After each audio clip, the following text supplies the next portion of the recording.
श्री गणेशाय नमः। श्री हरि श्री परमात्मा ने नमः। संक्षिप्त गरुड़ पुराण। व्याधि हर वैष्णव कवच।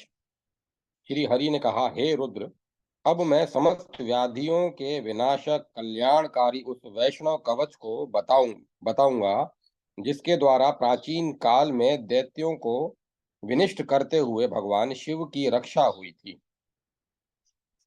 अजन्मा, नित्य, अनामय, ईशान, सर्वेश्वर, सर्वव्यापी, जनार्दन, देव देवेश्वर भगवान विष्णु को प्रणाम करके मैं रक्षा के निमित्त अमोघ अप्रीतम वैष्णव कवच को धारण करता हूँ, जो सभी दुखों का निवारण करने वाला और सर्वस्व है। वह कवच इस प्रकार है। भगवान विष्णु मेरी आगे से रक्षा करें, कृष्ण मेरी पीछे से रक्षा करें, हरि मेरे सिर की रक्षा करें, जनार्दन हृदय की रक्षा करें, मेरे मन की रक्षा ऋषिकेश और जीवा की रक्षा केशव करें, वासुदेव दोनों नेत्रों की तथा संकर्षण बलराम दोनों कानों की रक्षा करें, प्रद्युम्न मेरे नाक की, अनिरुद्ध शरीर के चर्म भाग की रक्षा करें, भगवान की वनमाला मेरे कंठ प्रदेश के नीचे अंतःकरण तक और उनका श्री वत्स मेरे अधोभाग की रक्षा करें, दैत्यों का निवारण करने वाला चक्र मेरे वाम पार्श्व की रक्षा करें, समस्त असुरों का निवारण करने वाली गदा मेरे दक्षिण पार्श्व की रक्षा करें, मेरे उदर भाग की रक्षा मूसल और पृष्ठ भाग की रक्षा हल करे, मेरे उदर भाग की रक्षा श्रांग्र नामक धनुष तथा मेरे दोनों जंघा प्रदेशों की रक्षा नंदक नामक तलवार करे, मेरे पार्श्वनी भाग की रक्षा शंख और दोनों पैरों की रक्षा पद्म करे, गरुण सदैव मेरे सभी कार्यों के अभिष्ट अर्थ की सिद्धि के लिए रक्षा करते रहें, भगवान वराह जल में, भगवान वामन विषम परिस्थिति में, भगवान नरसिंह वन में और भगवान केशव सब ओर से मेरी रक्षा करते रहें, हिरण्यगर्भ भगवान मुझे हिरण्य अर्थात स्वर्ण की राशि प्रदान करें, सांख्य दर्शन के आचार्य भगवान कपिल मुनि मेरे शरीर में स्थित सभी प्रकार के धातुओं में समानता बनाए रखें, श्वेत द्वीप में निवास करने वाले भगवान अजन्मा विष्णु मुझको भी श्वेत द्वीप में ले चलें, मधु केटभ का मर्दन करने वाले विष्णु मेरे सभी शत्रुओं का विनाश करें, मेरे शरीर में विद्यमान समस्त पापों को खींच खींच कर सदैव भगवान विष्णु विनिष्ट करते रहें, हंसावतार, मत्स्य अवतार तथा कुर्म अवतार धारण करने वाले विष्णु सभी दिशाओं में मेरी रक्षा करें, भगवान त्रिविक्रम देव मेरे समस्त पापों को काट डालें, भगवान नारायण देव मेरी बुद्धि का विकास करें, शेष नारायण मेरे ज्ञान को निर्मल बनाएं तथा अज्ञान का विनाश करें, मैंने जो कुछ भी पाप किया है उस समस्त पाप को भगवान वड़वा मुख हयग्रीव विनिष्ट करें, भगवान विष्णु मेरे दोनों पैरों को और सिर को सुख प्रदान करें, भगवान दत्तात्रेय मुझे पुत्र और बंधु बांधव तथा पशुओं से संपन्न रखे, भगवान जमदग्नि ने परशुराम अपने परशु से मेरे सभी शत्रुओं का विनाश करे, राक्षसों के निहंता दशरथ सुत अजानुज भुज भगवान श्री राम मेरी नित्य रक्षा करें, यादव नंदन बलराम अपने हल से मेरे शत्रुओं का विनाश करें, प्रलंब, केशी, चाणुर, पूतना तथा कंस का संहार करने वाला जो बाल भाव भगवान कृष्ण का है वही मेरे समस्त मनोरथों को पूर्ण करें, हे देव, मैं अंधकार के समान तमोगुण से संपन्न हाथ में पाश धारण करने वाले यमराज के सदृश काले पीले वर्ण वाले भयंकर पुरुष को देख रहा हूँ, उसके भय से मैं संत्रस्त हो गया हूँ, हे पुंडरीकाक्ष भगवान अच्युत, मैं आपकी शरण में आया हूँ। आपके इस आश्रय से मैं धन्य हो उठा हूँ। आपकी शरण ग्रहण करने से अब मुझे कोई भय नहीं रह गया है। अतः मैं नित्य निर्भय हो गया हूँ। समस्त सांसारिक उपद्रवों को विनिष्ट करने वाले भगवान नारायण देव का ध्यान करके वैष्णव कवच से आबद्ध मैं पृथ्वी तल पर विचरण करता हूँ। इसी के प्रभाव से मैं सभी प्राणियों के लिए अजय हो गया हूँ। इतना ही नहीं, सर्वदेव मैं भी हो गया हूँ। अपरिमित तेज से संपन्न देवादिदेव भगवान विष्णु का स्मरण करने से मेरा समस्त मनोरथ नित्य सिद्ध होता रहे। भगवान वासुदेव के चक्र में जो अरे लगे हैं, वे यथाशीघ्र मेरे समस्त पापों का विनाश करें और मेरी हिंसा करने वाले शत्रुओं का संहार करें। राक्षस एवं पिशाचों से तथा गहन वन प्रांत, विवाद, राजमार्ग, धुत क्रीड़ा, लड़ाई झगड़ा, नदी पार करने की स्थिति, आपातकाल, प्राणों का संकट काल, अग्नि भय, चोर भय, ग्रह बाधा,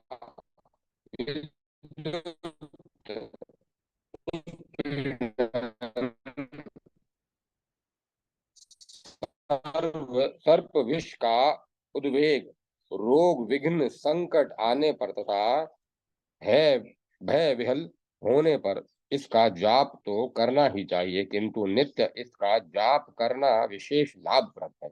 यह भगवान विष्णु का मंत्र रूप है। अध्याय 194 समाप्त। जय माता सरस्वती। जय मां सरस्वती। सर्व काम प्रदा विद्या। श्री हरि ने कहा, हे शिव, अब मैं सर्व काम प्रदा विद्या का वर्णन करता हूँ, उसे सुने। इसकी उपासना मात्र 7 रात करने से ही सभी कामनाएं सफल हो जाती हैं। सर्व काम प्रदा विद्या इस प्रकार है। हे भगवान वासुदेव, आपका मैं ध्यान करता हूँ। आपको नमस्कार है। हे प्रद्युम्न, हे अनिरुद्ध, हे संकर्षण, आपको नमस्कार है। हे परमानंद स्वरूप, आप मात्र अनुभवजन्य हैं, आपको मेरा नमस्कार है। आप आत्माराम एवं शांति मूर्ति हैं तथा द्वैत दृष्टि से परे हैं, आपको मेरा नमस्कार है। यह समस्त चराचर जगत आपका ही रूप है, आपको बारंबार प्रणाम है।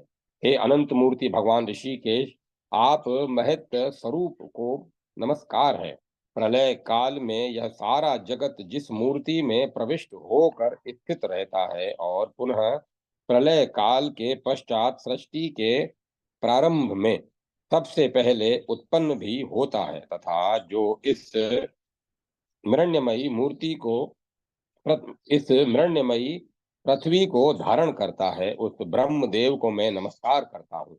जिस देव को स्पर्श करने और पहचानने में न मन बुद्धि समर्थ है, न ज्ञानेन्द्रियां, कर्मेंद्रियां और प्राण समर्थ है, तथा आकाश के समान जो देव समस्त चराचर प्राणियों के अंदर और बाहर विचरण करते हैं, ऐसे व्योम स्वरूप देव को मैं नमस्कार करता हूँ। आपको मैं नमस्कार करता हूँ, हे पंचभूतों के स्वामी ऐश्वर्य मूर्ति महापुरुष भगवान वासुदेव, आपको नमस्कार है। हे परमेष्ठिन, आपसे सकल सत्वों की उत्पत्ति होती है तथा आपके चरणाविंदु युगल मानो शील स्तंभ रूपी कमलों की धर्माख्य विद्या रूप रेणुत्पल है।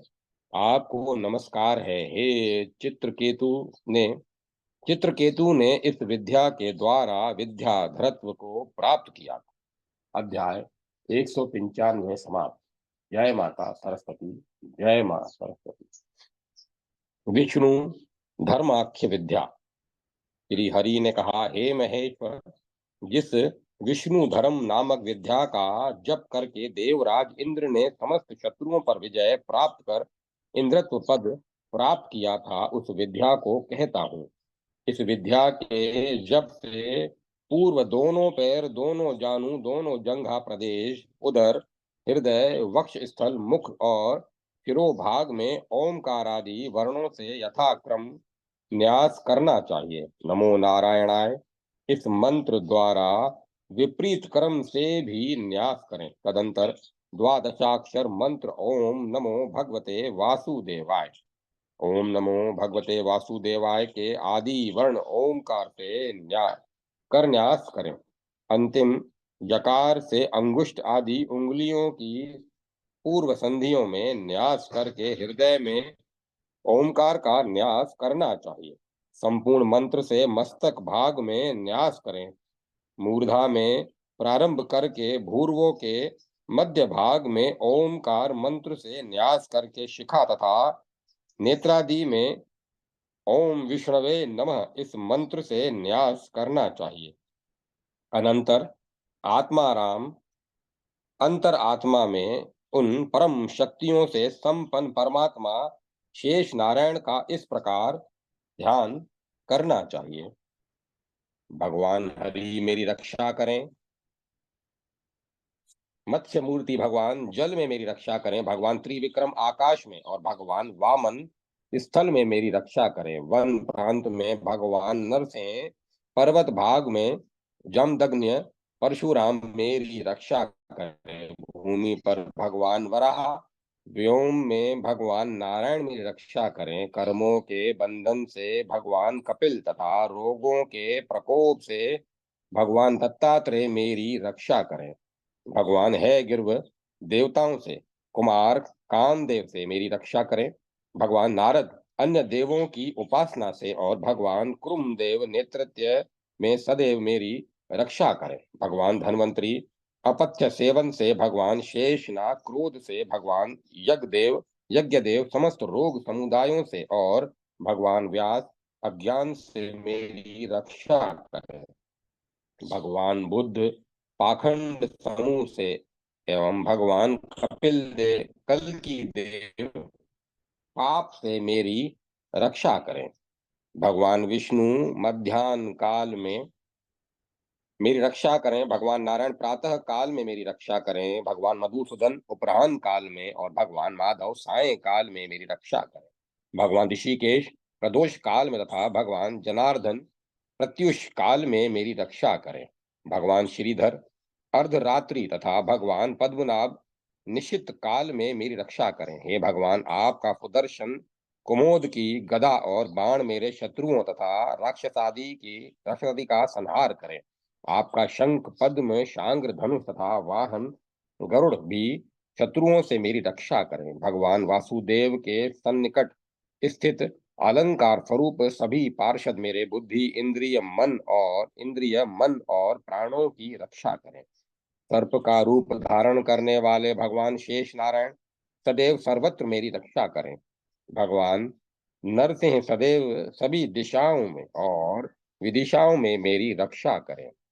इस प्रकार जो व्यक्ति इस विष्णु धर्मात्मिक विद्या को धारण करता है, वह अपने नेत्रों से जिसको देखता है वह उसी के वश में हो जाता है और सभी पापों से मुक्त तथा रोग रहित होकर वह स्वर्ग लोक को प्राप्त करता है। अध्याय 196 समाप्त। जय माता सरस्वती। जय मां सरस्वती। विषहरी गरुड़ विद्या और तथा भगवान गरुड़ के विराट स्वरूप का वर्णन। धन्वंतरी ने कहा, अब मैं गरुड़ के द्वारा कही गई गारुड़ी विद्या का वर्णन करता हूँ। इस विद्या को सुमित्र ने कश्यप मुनि से कहा था। यह विद्या सभी प्रकार के विषयों का उपहारक है। पृथ्वी जल तेज वायु और आकाश ये 5 तत्व हैं। इन पांचों तत्वों में पृथक पृथक मंडल होते हैं तथा उन उन मंडलों के अधिष्ठाता ये पृथ्वी आदि देवता ही माने गए हैं। अन्य देवता भी इन मंडलों में स्थित रहते हैं। इनके पृथक पृथक मंत्र भी हैं। इन मंडलाधिपति देवताओं के मंत्रों का यथाविधि न्यास पूर्वक जप करने से अभिष्ट सिद्धि होती है और विष बाधा दूर हो जाती है। साधक को चाहिए कि वह पृथक पृथक पांचों मंडलों के स्वरूप तथा उनके अधिष्ठात्र देवों का ध्यान करे। मंडलों का स्वरूप इस प्रकार है। पृथ्वी मंडल चौकोर फैला हुआ, चारों ओर मुख वाला तथा पीले वर्ण का कहा गया है तथा यह मंडल इंद्र देवता परक है। वरुण मंडल जलमंडल पद्माकार तथा अर्धचंद्र युक्त है। इंद्र नील मणि के समान कांति वाले सौम्य स्वरूप स्वस्तिक से युक्त त्रिकोण आकार वाले अग्नि मंडल में ज्वाला मालाओं से समन्वित अग्नि का ध्यान करना चाहिए। विभिन्न औषधियों को पीस कर तैयार किए गए सुरमे के समान कांति वाले वृत्ताकार बिंदु युक्त वायुमंडल में वायु का ध्यान करें। आकाश मंडल का चिंतन क्षीर सागर में उठती हुई लहरों के समान आकार वाले शुद्ध स्फटिक के सदृश आभार वाले तथा संपूर्ण संसार को अपनी अमृतमयी राशि रश्मियों से आप्लावित करने वाले के रूप में करें। जो अष्ट महानाग कहे गए हैं उनमें से वासुकी और शंखपाल नामक नाग पृथ्वी मंडल में स्थित रहते हैं। कर्कोटक तथा पद्मनाभ नामक दो नागों का वास वरुण मंडल जल मंडल में है। कुलिक और तक्षक नामक नाग अग्नि मंडल में निवास करते हैं। महापद्म तथा पद्म नामक नाग वायु मंडल में रहते हैं। साधक को इन नागों का ध्यान करके पृथ्वी आदि पंचभूत तत्वों का न्यास करना चाहिए। अंगुष्ठ से लेकर कनिष्ठा पर्यंत अंगुलियों में अनुलोम और विलोम रीति से न्यास करना चाहिए। उंगलियों की पर्व संधियों में जया तथा विजया नामक दो शक्तियों का न्यास करना चाहिए। पुनः अपने शरीर में शिव क्षण न्यास पंच तत्व न्यास तथा व्यापक न्यास करें। देवता के नाम में आदि में प्रणव तथा अंत में नमः प्रयुक्त करें। यह विधि स्थापन एवं पूजनादिक मंत्र के रूप में बतलाई गई है। देवता के नाम से आग अक्षर भी मंत्र रूप होते हैं। आठों नागों में जो मंत्र है वे उनके सन्निधान को प्राप्त कराने वाले हैं। पंच तत्वों के साथ आदि में ओम और अंत में स्वाहा लगाने से मंत्र बन जाता है। ऐसा करने से ये मंत्र साक्षात गरुड़ के समान साधक के सभी अभिष्ट कर्मों को सिद्ध करने वाले हो जाते हैं। सर्व स्वर वर्णों के करन्यास करके पुनः उन्हीं से शरीर के अन्य अंगों में भी न्यास करना चाहिए। तदंतर आत्मशुद्धि कारक उद्दीप्त प्राण शक्ति का चिंतन करना चाहिए। इसके बाद साधक को अमृत की वर्षा करने वाले बीज का ध्यान करना चाहिए। इस प्रकार आप्यायन करके साधक को अपने मस्तिष्क में आत्म तत्व का चिंतन करना चाहिए। तत्पश्चात स्वर्ण के समान कांति वाली समस्त लोकों में फैली हुई तथा लोकपालों से समन्वित पृथ्वी का दोनों पैरों में न्यास करना चाहिए। बुद्धिमान साधक को चाहिए कि वह भगवती पृथ्वी देवी का अपने स्तंभ देह के अंगों में शेष चार मंडलों तथा उनमें स्थित देवों का न्यास करें। इस प्रकार पंचभूत तत्वों का न्यास करके